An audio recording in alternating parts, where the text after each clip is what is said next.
Hey everyone, thank you for being here. Welcome to my channel. If you're new around here, I do a lot of homeschooling stuff, activities, tips and tricks. I also share snippets of our everyday life. Today, I'm going to discuss how you can create your very own homeschool curriculum. We will do this step by step so that it will be easier for you to digest and to implement in your homeschool, especially if you're thinking about going independent in your homeschool. For those of you who are not familiar, independent homeschooling is basically the mom or the dad or both or another teacher or caregiver is responsible for making the child's curricula and grades and papers, etc. So you're the boss, you're in charge of what you want your child to learn. And this is our homeschooling type. For independent homeschooling, you can also incorporate a lot of different homeschool styles like Charlotte Mason, Montessori, and eclectic. So there are other independent homeschooling is for me, it's very freeing.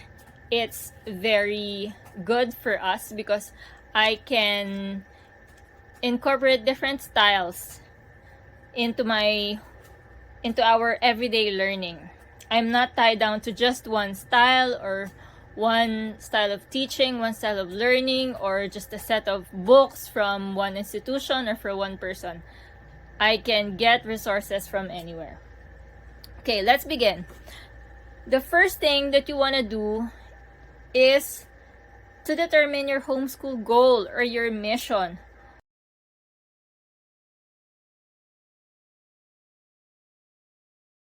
You can write it down, you can type it, you can Pinterest it or draw it, you can make a vision board out of it, do whatever. Just determine what your homeschool mission is. What's your goal? Why do you want to homeschool independently? For us, because my child is 2E, both profoundly gifted and ADHD, so he has a lot of special needs and learning challenges, and he also wants to learn a ton of things. So independent homeschooling was the best way for us. We used to have a provider before, but they couldn't handle him. They couldn't handle his needs anymore, and so we decided to go independent homeschooling. So our goal is to be able to learn as much as we can in the time frame that we want. So if we don't want to study today, then that's okay. But if we want to finish like 5 chapters in 3 days, then that's also okay. Okay, number 2.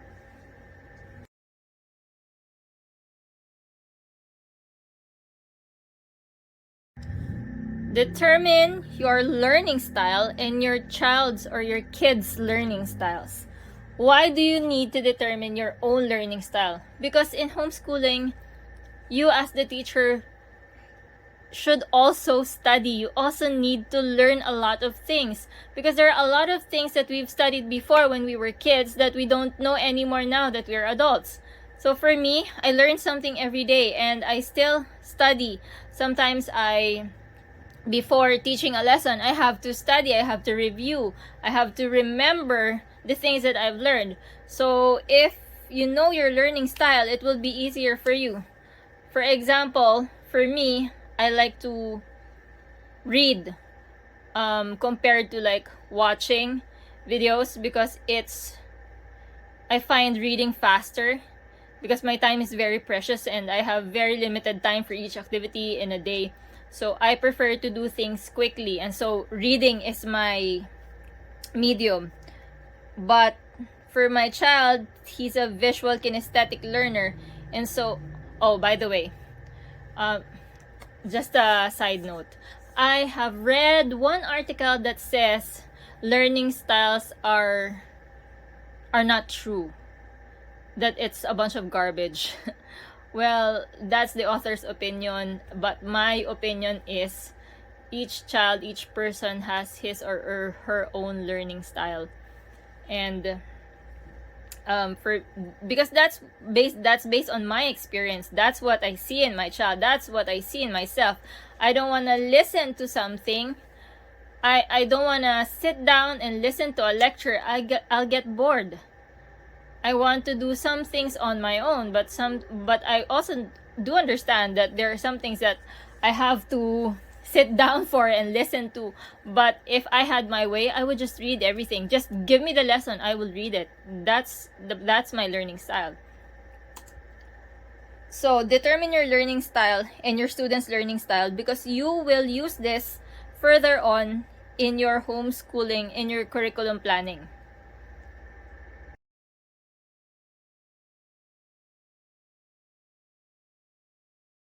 Number 3, your absolutely nots list. What is this absolutely nots list? These are things that you will absolutely not do. For example, there will absolutely be no homework. Homework, absolutely not. Or like projects. For me, one of the things that I hated about traditional schooling is the endless useless projects, like putting together an album of Philippine national heroes. I don't know what the purpose for that is when the child already knows who these people are. It's just a waste of money, time, and resources, right? So that's my absolutely not. One of my absolutely nots is useless projects and expensive projects, wasteful projects, okay? Or you will, for some people, they will absolutely not teach math, so they will outsource math. So make a list of your absolutely nots. That's number 3.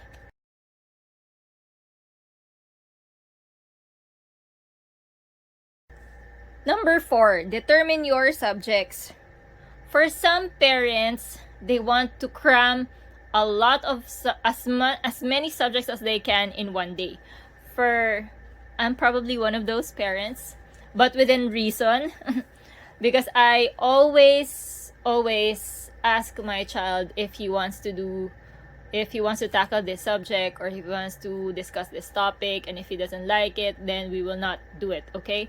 So it's also important that you, while determining your subjects, you talk to your children if they're okay with it, because at the end of the day, they will be the ones learning, right? It's not you. So if you want to teach your child programming, but your child wants to learn cooking, then you need to adjust. So determine your subjects. For some parents, they want a lot of subjects. For some parents, they want as little subjects as possible, so that they can enjoy their time together with their children, or they can do other projects. So determine what subjects you want. For me, I would suggest that, of course, you do the basics: language, math, science, history, and then it's all up to you. You can also refer to your local education department's recommended list of subjects for a specific grade. If you're in the Philippines, DepEd site will provide you with a list of subjects for each grade that you may want to teach your children.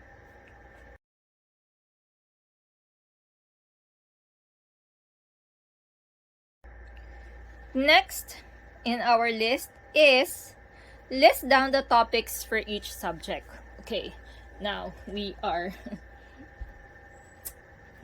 diving further into this topic.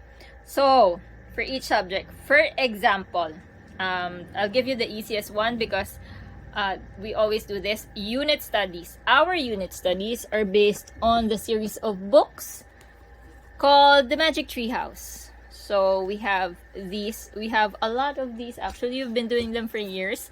It's taking us so long to do it, because we're actually enjoying it, and that's okay. And the topics grow with my child, so it's okay. that we're taking a long time with these things. So for our unit study, for example, this is how we do it. For Vikings, and there is a book about Vikings. This is the fact tracker. And so we read it, and then I give him a bunch of activities to do to learn more about Vikings. And then this is the Day of the Dragon King. This is about China. So what I did was I got a bunch of videos for him to watch, and then some activities that are related to our unit study. So determine the topics that you're going to have for each subject. It's important that you list them down or type them or whatever at this point, because it will save you a lot of time later on when you're doing your lesson planning.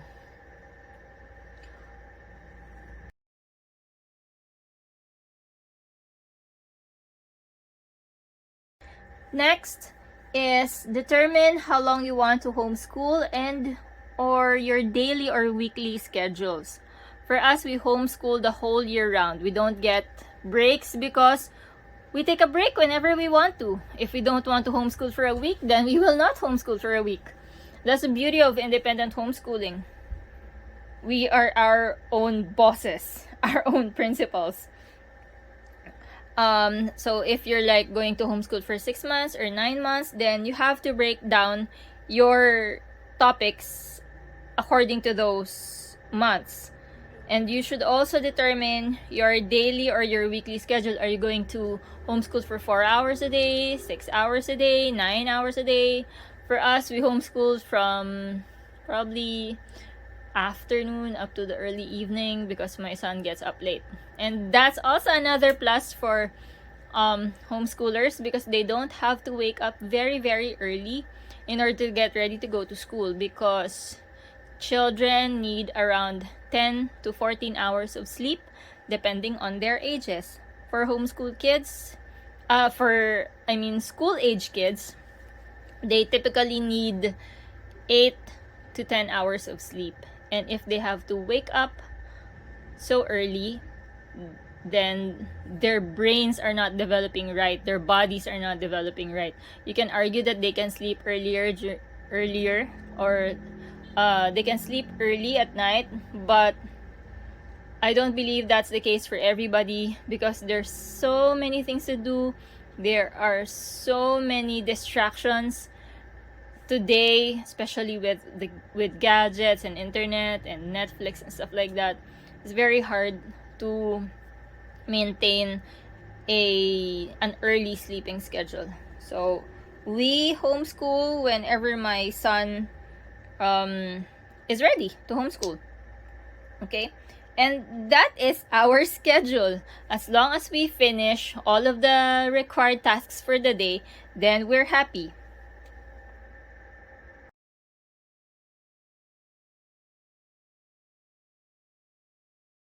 Okay, let's go down to the nitty-gritty of it. Check what you have at home.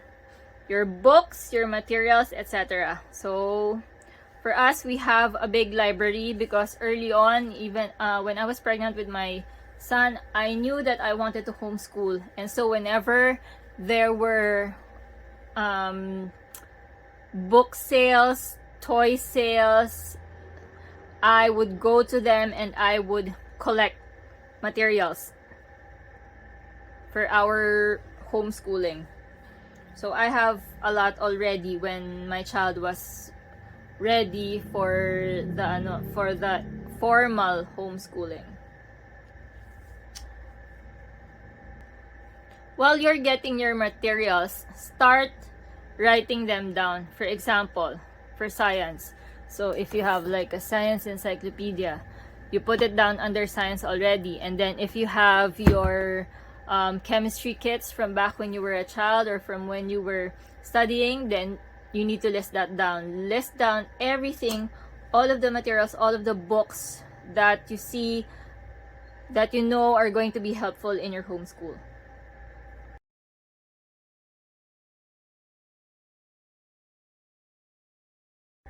Next on the agenda is see if you can borrow books from friends, or if you can ask for hand-me-downs from your family members, then that would help you a lot in your homeschool journey in terms of budget and expenses.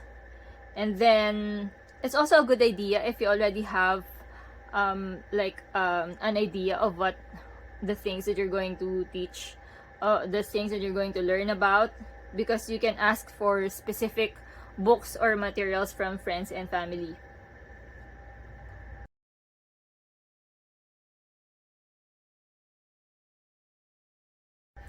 Next is to check what's out there. There are a lot of really good curricula out there, and you can model your own homeschooling curriculum from them, or you can also buy a few books from them, like The Good and the Beautiful, Abeka, and what else? Beast Academy for math for gifted kids.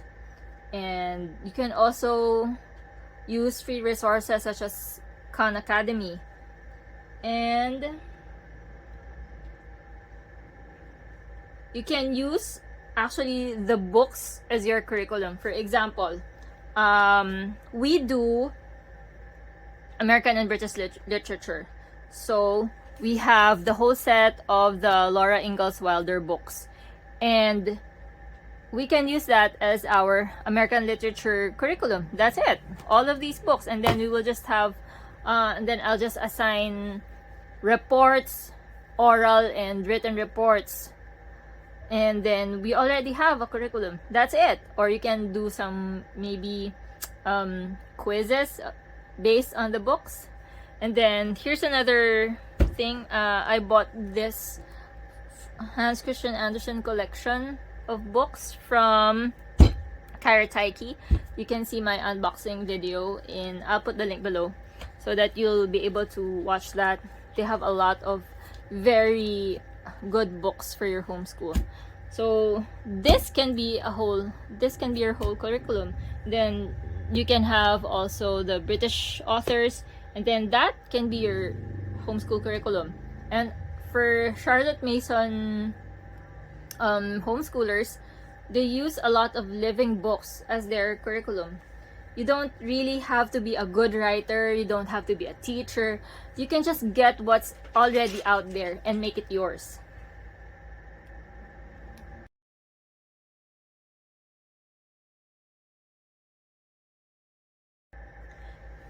Determine your investments.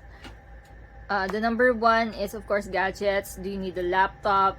Do you need a tablet? We recently invested in a tablet because I'll go to that later on when we discuss it. But we invested in a tablet just recently. And then, of course, there's the printer. You're going to print your worksheets or your activities.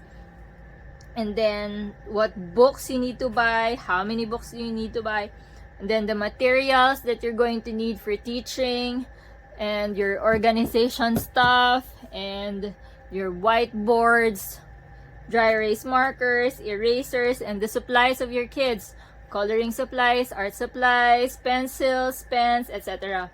So set a budget and then determine which ones are prioritized. Determine which ones are the most important according to your budget.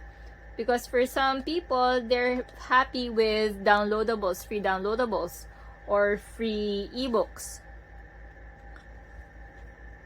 But for us, I really like, because I'm old school and I really like the feel of books. So we invest in those. But we also have ebooks, but we have more actual books. Determine your investment.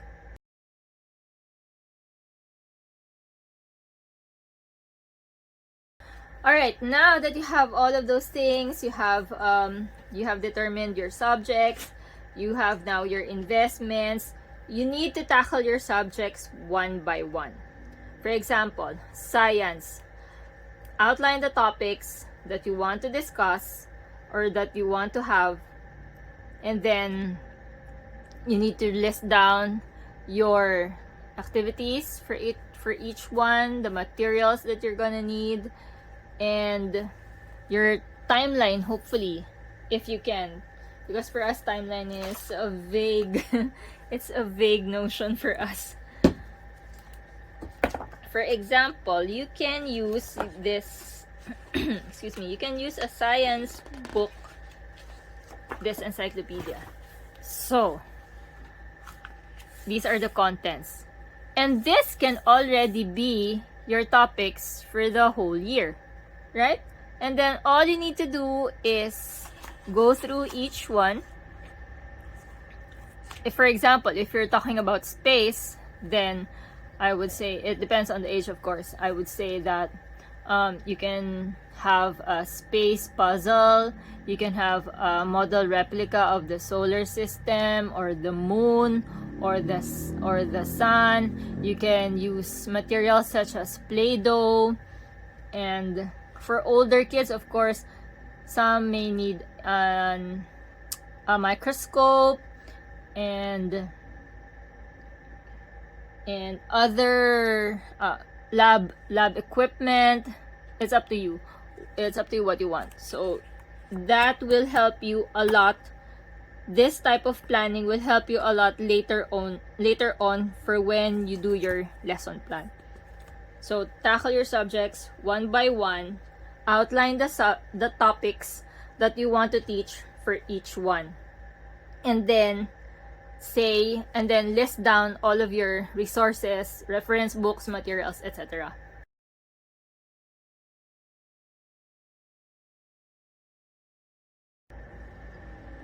Number 12, determine your own grading system. What activities are you going to grade? For us, it's just quiz, long test, and we don't have a periodic test. It depends on the subject. We have oral reports, typewritten reports. I also have some projects. And those are the things that we base our grades on. Being an independent homeschooler, you have the power to determine your own grading system. You can also add behavior and recitation. It's all up to you. But for us, those are the things that we base our grades on.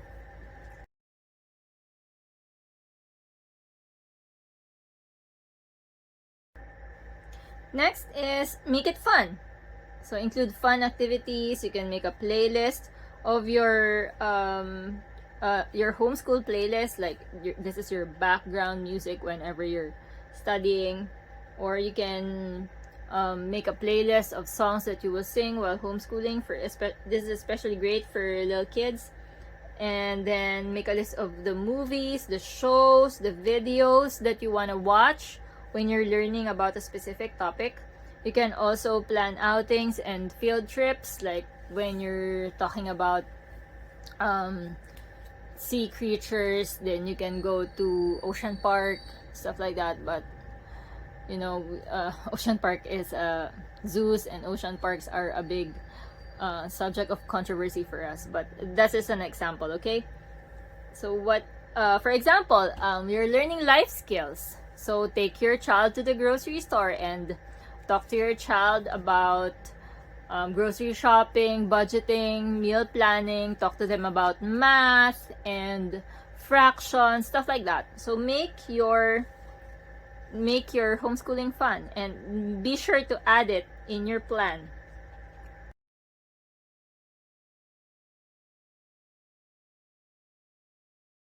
The next step is making a lesson plan. Oh my goodness.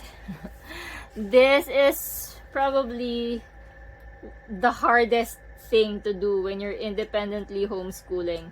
But I'm telling you, it's worth it, because if you fail to plan, you plan to fail. Trust me, I've been there, I've done that. And it's really hard to homeschool without a plan.